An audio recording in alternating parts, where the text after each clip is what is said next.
ছবি। কবি অরিত্র মন্ডল মুর্শিদাবাদ জেলার পশ্চিম প্রান্তের শহর থেকে অনেক দূরে একটা সুন্দর ছোট্ট গ্রামের কবির বাড়ি। সেখান থেকে পড়াশোনার জন্য আসা সদর শহর বহরমপুরে, তারপর পাড়ি দেওয়া কলকাতায় কলেজে গণিত নিয়ে পড়াশোনার জন্য। আপাতভাবে রসকসের গণিত তার বিষয় হলেও কবি সবার কথা শুনতে, লিখতে এবং কবিতার ভাষায় নিজেকে উদ্বুদ্ধ করতে ভালোবাসে। আমার কবিতা খিদে।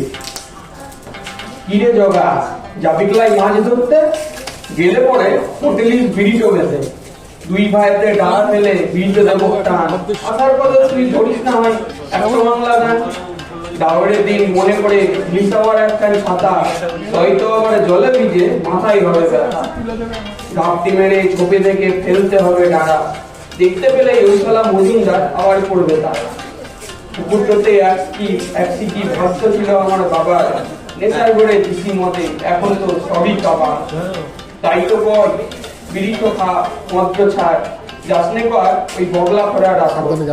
চলে রে জগা, এবার গড়িয়ে যেছে বেলা, বর্ষার জলে আজ কবর চ্যাং ছুমনি মেলা। একদিন হলো ছেলেগুলাও খাইনি কিছু ভালো, দুটি মাস দেখে ওদের মুখে জলে যদি আলো।